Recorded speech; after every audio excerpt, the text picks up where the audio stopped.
Every now and then, I meet someone who's changing the world for the better by their sheer will alone.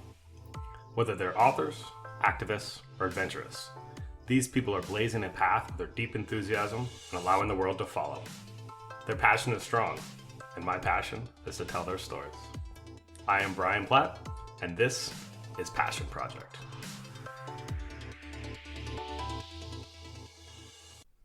Hey, what's going on, everyone? In this podcast, I talk with Sara Marriott. She's a research assistant getting her Ph.D. in environmental science and policy at George Mason University. So a few things about this episode. Forget the background music. We were in a coffee shop, so there's a little bit of jazz in the background. A few times I was clearing my throat, so apologies for that. Shame on me. And also, I forgot to say the letter D in Ph.D. when I first announced her. So I understand that's kind of an important part. So I guess blame that on the fact that I didn't have enough coffee. But I'm sure everyone's going to love this podcast. Sara's a wealth of knowledge and really dives deep into a lot of these subjects about fisheries and fish stocks. So, yeah, I hope you enjoy. And one more thing, sorry. So we just looked at some tuna facts, and there are actually 4 stocks. And it is the southern bluefin that is critically endangered, not the South Pacific tuna. So there are 3 species: the Atlantic, which has got 2 stocks, Eastern and Western Atlantic, the Pacific, that's got a single stock, and the Southern, that's got a single stock. So just for clarification there. Anyways, thanks and enjoy. All right, so I'm here with Sara Marriott. She's a PhD student at GMU in environmental science and policy, and she's studying fisheries management. Hey Sara, how you doing? Great, how are you doing? I'm doing well. I'm really excited for this podcast. First of all, you seem to be a wealth of knowledge. We were just talking just before. But yeah, also have an incredible amount of experience. So do you want to talk about that a little bit? Yeah, so my background is in marine biology, and I started getting into fisheries science because I really enjoy eating seafood, and I was learning more and more about how our fisheries are at risk, and wanted to figure out a way to protect them so I could continue to enjoy seafood forever. So what were the first things you noticed that the risk of the fisheries, the risk of the fish stocks? First things I noticed. Well, a lot of what I started to learn was back in high school, and learning about sort of overfishing of tuna was a big one, and tuna is very popular in sushi, so so I really like sushi. And it just builds on itself over time. So Yeah, tuna's a good one to be brought into immediately because they are first obviously sushi, but they're actually pretty rad. They're warm-blooded, they swim fast and far. They're a really amazing creature if studied at all or paid attention. They're enormous. That was one of the first ones that I kind of noticed was the bluefin is almost extinct, or there's almost going to be an issue with that. Yeah, definitely. So for bluefin, there's, I'm going to say 5 different stocks. Might be mistaken on that one. And so a stock is defined by a area or a population of fish that is sort of fished as one unit. And are they managed? Yes. Okay. So stocks are managed. They should be managed in these unit type things. And so in the Atlantic, we have 2 stocks, maybe 3. You have the North Atlantic tuna and the South Atlantic tuna. And then in the Pacific, you have the South Pacific tuna. And that's the one that I think is the most critically endangered is in the Pacific. The ones in the Atlantic are not critically endangered, but they are, I think, threatened. I would have to look at the exact status. Yeah, absolutely. But yeah, so they are managed and fished in the United States, or the North Atlantic tuna is fished in the United States, and it's very highly regulated. Gotcha. But it is a species of concern that we should be concerned about because they have these really, really long lifespans. I mean, they don't reproduce until they're 7. Yeah. And they're huge. I saw some when I was working. I used to work on long line vessels as an observer, and like I just got to experience like working on these fishing boats, catching these like massive, like 500, 700 pound tuna. Oh yeah, they're enormous. Yeah. I've always known they were big, but when you actually see someone catch it, they are huge. They're, right. I mean, it just Ridiculous. blows your mind. They're beautiful.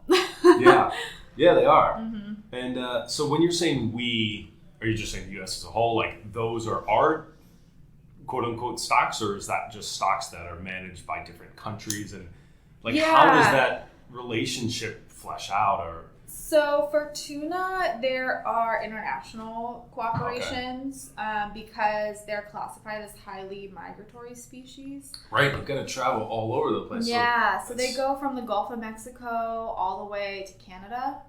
Like an individual fish, I think, can do that. And potentially to the Mediterranean. I believe it.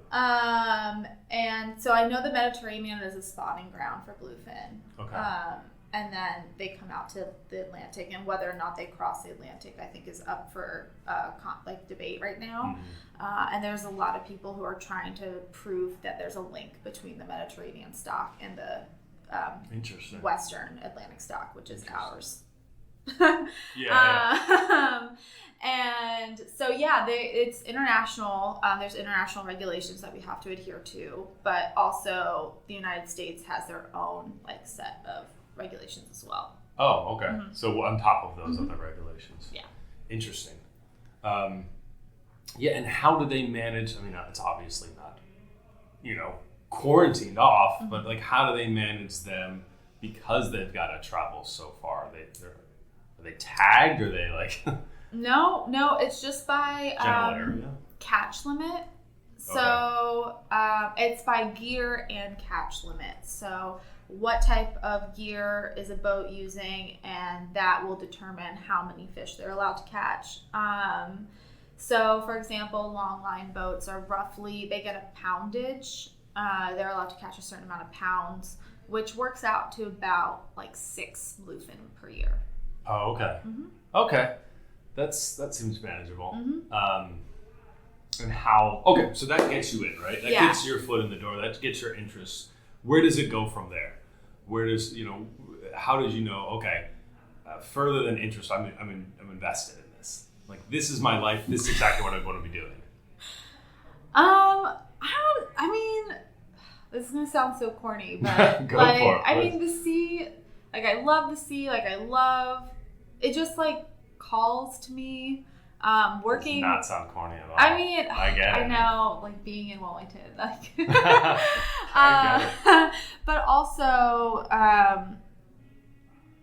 on those boats, like really getting the exposure. Like, I'm a guest on these fishermen's boats. Yeah. Like, they are required to have me there.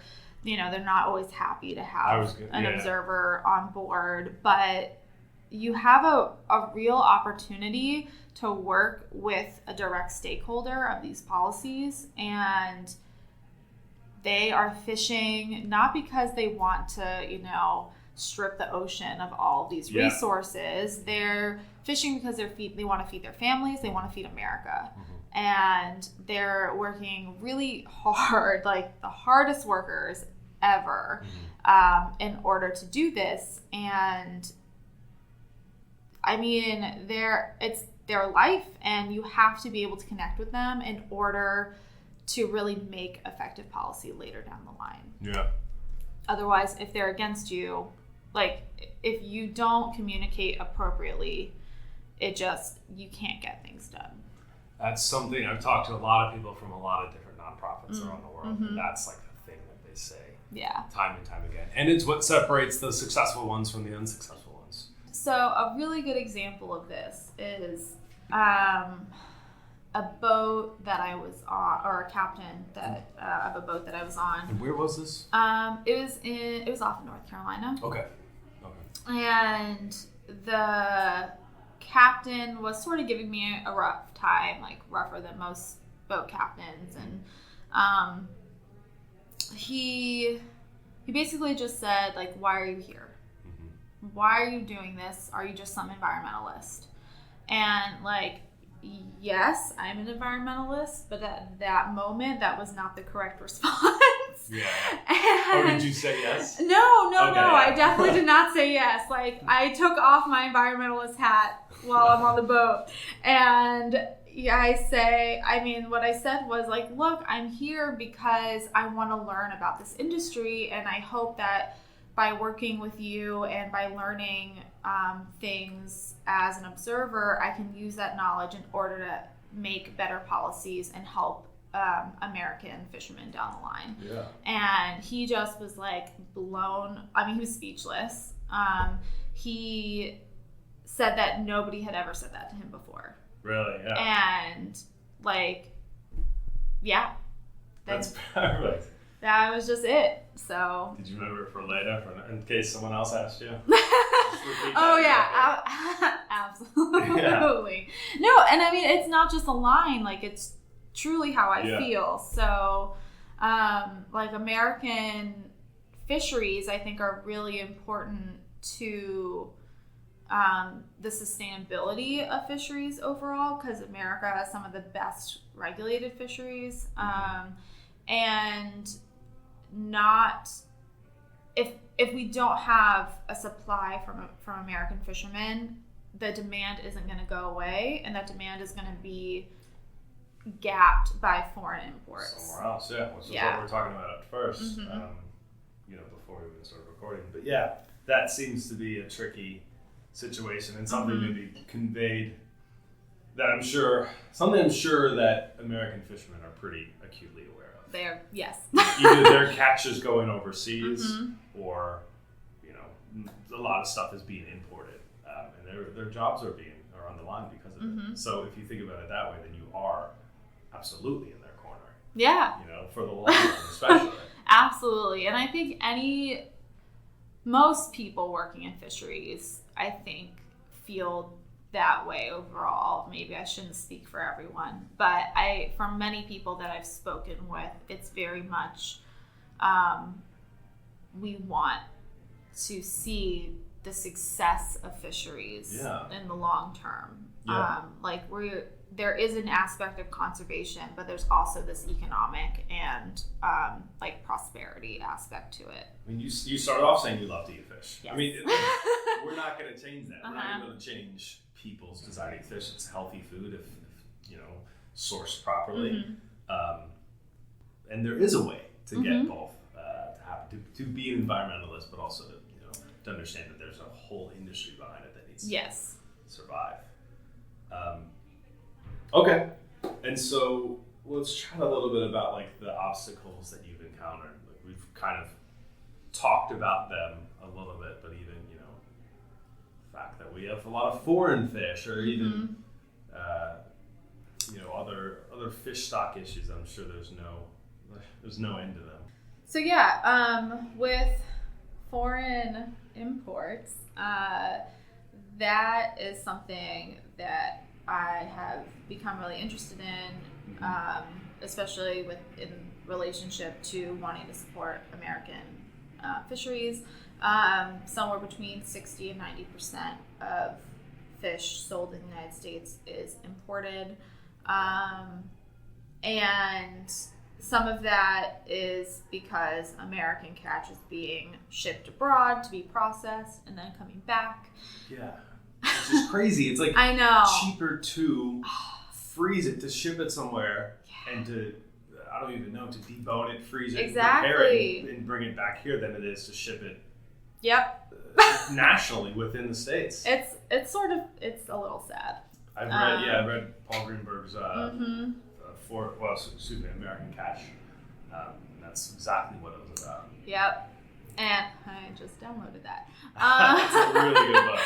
And yeah, so this having imports, as I said, just fills this demand gap because the United States has such a large demand for seafood that we can't fully supply it with our own fisheries. And that is, I mean, fine, that makes sense. Except that we need to make sure that the food that we're importing is up to the same standards that we have for our own fishermen. Because if we care about sustainability, we should care that the imported seafood is also sustainable, not just regulating our own seas. Because the oceans are connected, and just because just because at home you're doing the right thing, but you're eating something from another country that isn't doing the right thing, that's still going to impact your home. So we have to think like systems wide and make sure that we do hold other nations to the same standards that we hold our own. And they're making progress with that. And what nations? I know China's a big one. Vietnam's a big one. Yeah, Vietnam, Indonesia, a lot of those Southeast Asian countries where there's a lot of shrimp farming. Yeah, shrimp farming, right? Yeah, shrimp farming's the worst. In terms of deforestation of mangrove habitats, which really decreases the quality of the water quality. It impacts coral reefs. It is just devastating to the environment out there. Yeah. And also the way that the farms work, they are putting in a lot of chemicals and a lot of antibiotics and copper. And they're intentionally putting in copper? I think so. I think it's part of an antibiotic. Wow. They're basically growing these shrimp in very highly concentrated manner, and it just isn't good to consume those things, or at least potentially is not good to consume those things. And it's not really regulated or tested. Yeah, you were saying earlier, like 2% of Yeah. imported seafood is regulated or tested. Yeah. Which is scary because we do 65 to 90%. Right. So, and like as time goes on, hopefully we get better at regulating what comes in. I know that we've done, we've made positive moves towards making sure foreign tuna is dolphin safe. Okay. So things that are tuna that's imported, yeah. So we have bycatch rules for making sure that yes, everything in the United States will be dolphin safe, but a lot of our tuna is also imported. So how is that imported tuna? Is that dolphin safe? So we have those. I'm pretty sure we implemented that a few years ago. Yeah. Okay. And like turtle exclusion devices, I know right. we have those on American ships. And that was invented by fishermen. So really? Okay. That is another nice little circular moment where being friends with fishermen is really good because they're on the water more than anyone, and they know how to make their gear better. And so turtle excluder devices were invented by fishermen, and they helped get that policy implemented. Nice. And they don't want that. I mean, they're not, fishing for turtles. They don't want that. Anything that can slow them down. That, Yeah. Well, awesome. Yeah, and we're touching upon it right now, but you mentioned the one thing that you get asked about all the time is like, how do I make sure my seafood is safe? And there's a kind of a flow of, is it this, is it that? You want to tell us a little bit about how you, the process in which you grade seafood, I guess? Or? Yeah, so this, and how I like to do it, and this is definitely like the question I get asked the most out of everything, because like research is boring, right? So I want to know exactly what I can eat when I'm at the supermarket. So I get these calls from like family and friends all the time. And basically, how I like to look at it, and there's tons of resources anyway online. I mean, there's Monterey Bay Seafood. Yeah, they they're have great. a fantastic resource. MSC, the Marine Stewardship Council, also has a great online resource. So there's definitely there's pocket ways if you don't have a pocket Sarah. Monterey Bay's got a great app. Yeah, they have a great app. Yeah. So, but anyway, besides the app, it's definitely still overwhelming because you can see, like, on the app, it's like, well, this long line caught, yes, but if it's long line caught from this place, no. So it gets very confusing. Sure does, yeah. So first and foremost, I like to make sure that I'm buying USA caught seafood. And like with any food system, you want to, if you're trying to be sustainable, buying things that are close to you are always the best because it has the least like travel and transportation. Right, yeah. So one time I was at a supermarket in New Jersey after I had come off a long line boat, and I saw some tuna that was like long line USA caught. I was like, cool, that's off one of my boats. Perfect. And then I saw from Hawaii, and I was like, yes, that is USA caught 6,000 miles away. Yeah. When 20 miles away is a boat that just had a whole hold of tuna. So I didn't buy that tuna because I felt a little like weird about it being 6,000 miles away. And obviously, like in the middle of the country, like there's so most seafood is flown around.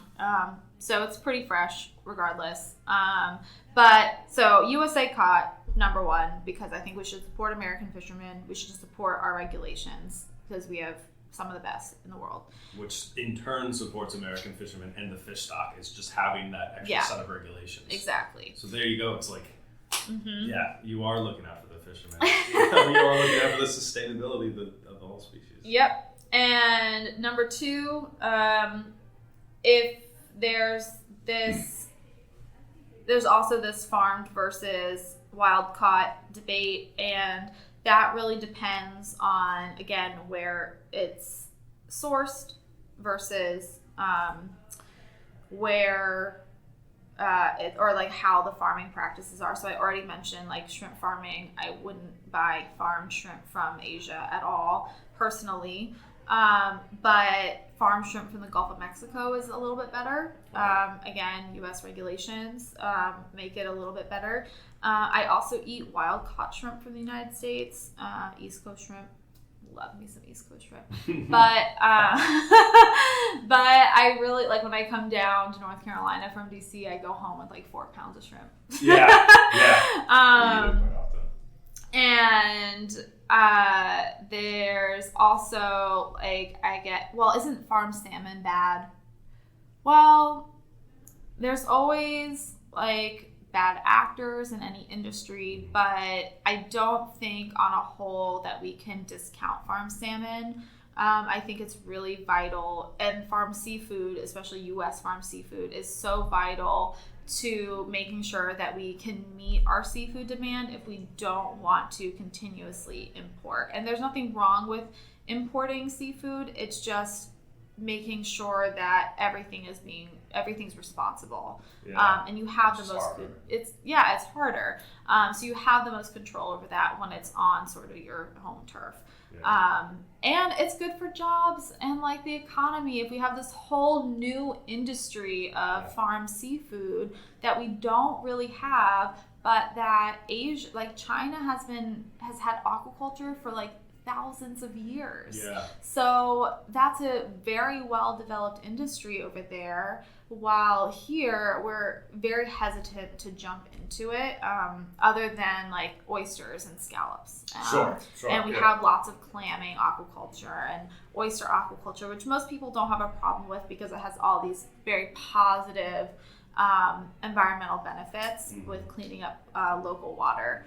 But I think that we can find like a very happy balance with a aquaculture future. Either onshore aquaculture, which is more expensive, or just being better at offshore aquaculture as well. Yeah, that's an important distinction to make. It's just because it's farmed does not mean it's bad. It actually means it's helping feed us. Exactly. There's a high demand in this country for for fish, for seafood, and it's not always that easy to catch them, or even possible to catch in the wild. Yeah, I mean, I'm pretty sure the Atlantic salmon fishery doesn't really exist anymore. Yeah, I think the Atlantic salmon is gone. Yeah. I think there's you correct me if I'm wrong, but I think the only state in the nation is Alaska that still has fresh salmon. Right, and Washington, and I think Oregon. Okay. Yeah, I think they all have wild salmon. But that's better than I thought. That's good. But Atlantic salmon, not unless it's like Scotland, like Norway, like America doesn't really have an Atlantic salmon wild fishery anymore. And so the only way you get Atlantic salmon is if it's shipped from Norway or Scotland, which is really, really good and high quality, so that's fine. And farmed Norwegian salmon is great. The EU, Norway's not part of the EU, but but Europe, their standards are high. Yeah. Norway and like other European countries, their standards are pretty high. So they're good choices. Well, perfect, and that's and to further complicate things, we've got farm fresh, local, international. Well, on top of that, there's like you were mentioning, farmed and international. It's kind of a combination that you leave alone. Yeah, I would avoid it personally, just as much as possible. Understandably, like if you're out in restaurants, like, and you see that there's a local fish option, I would pick that. But I know restaurants are really hard to truly know what you're getting, just because there is no common naming conventions for fish. Yeah. So sometimes what you think you're getting may not be what you're really getting. And there's no one to really blame for that at the moment. It's just what the practice is. So there's like the common, so this is sort of under this name or umbrella of what is called like seafood fraud. And it has to do, or seafood mislabeling, where you have a species of fish, and a species of fish is a very defined thing. It has a scientific name. But once you put that in, like fillet it, put it into a ice box and put a common name on it, it doesn't really matter. There's no regulation about what a scientific species of fish can be called. It's just marketing. Yeah, exactly. It's just marketing. So, for example, Oceana did this huge seafood mislabeling study a few years back, and they found like a large percentage of things that are called red snapper, mostly in sushi restaurants, is actually tilapia. So if you see red snapper on the menu at a sushi restaurant, you're most likely eating tilapia, like 80% of the time. Wow. Wow. And there's this other fish, which is actually an important one, and it's not, and sure, like if it was just a marketing issue, where they're trying to upsell like a trash species, like it'd be fine, but there's also health concerns behind some of these things, or even like other dietary restrictions. So and it's a super slippery slope. A slippery slope. So if you have white tuna, so that's the other big sushi one. If white tuna is not a tuna, that just doesn't exist. Like it's not an albacore, it's not a skipjack, like it's certainly not yellowfin or bluefin or big eye, which all have red meat. So the only white, in quotations, tunas would be skipjack, albacore. Yeah. And it's probably not albacore. And it's probably not albacore, because the white tuna that you get is this very, very thick, very opaque, white, shiny fish. And what it really is a fish called escolar, or oil fish, or type of oil fish. And that fish is actually banned in Japan because it causes like dietary distress. Yeah. which is crazy. So, and granted, like in a sushi portion of it, it's not going to cause you a lot of problems, but you should know what you're eating. Yeah. Like, it's not good to label a trash fish like escolar tuna. If we have regulations that the fishermen have to abide by, then we should have the same or similar regulations that restaurants have to abide by. Right. Or like supply chain, or we don't technically know where along the lines those mislabelings are happening. Yeah. But yeah, I agree. Wow. We should have some sort of naming conventions for that. Yeah, and I'm sure that makes it really difficult for you, right? You've got these different categories, but kind of discerning which category they belong to, the fish belongs to, is probably half the battle. So you have farmed versus fresh. Farm doesn't necessarily mean it's bad, especially if it's United States farm. It's probably the way we're feeding a lot of people. Otherwise, it would be very, very difficult to do it all fresh, if not impossible. Then you have local and international. Again, local is probably better, but that's not to say international is exactly bad. And then you have like the third catch-all bucket is like, is this even what we think it is? That probably makes your job super tough. How has like overall awareness into these issues trended? And then on top of that, like, have you seen the actual fish stocks respond in kind? So first, I hope that there has been a upward trend in awareness of these issues. I've been getting a lot of questions about it, and I don't know if that's because the people that I surround myself with, I talk to a lot about this subject, so they start to ask me questions. Yeah. But I think that there is like a pretty basic knowledge amongst most people, at least about how the fisheries are sort of responding, or these big button, like hot button issues. Mm-hmm. So I think there is increasing awareness, and I would love for it to continue to increase, because I think in all things, it's important to know what you are consuming and what you're buying. Yeah.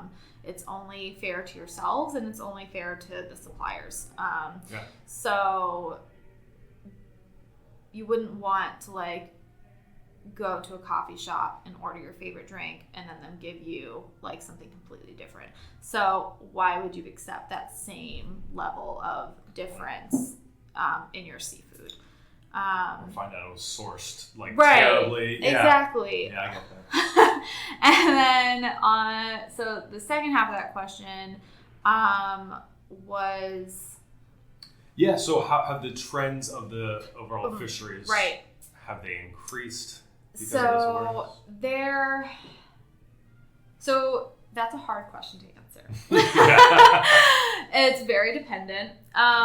It also takes a really, really long time for fish stocks to rebound. Yeah. Most of these regulations were implemented in the 70s after a lot of fisheries collapsed. So there was like these mass collapses of fisheries. Fishermen went out of business or out of work. In Canada, there was a moratorium on cod in the 1990s where all fish could not catch any cod anymore in Canada, and it just destroyed whole communities. And since then, cod has been coming back, so it's very much a success story. But it's 20 plus years since that has happened. So it takes a really, really long time for these fish to respond to regulations.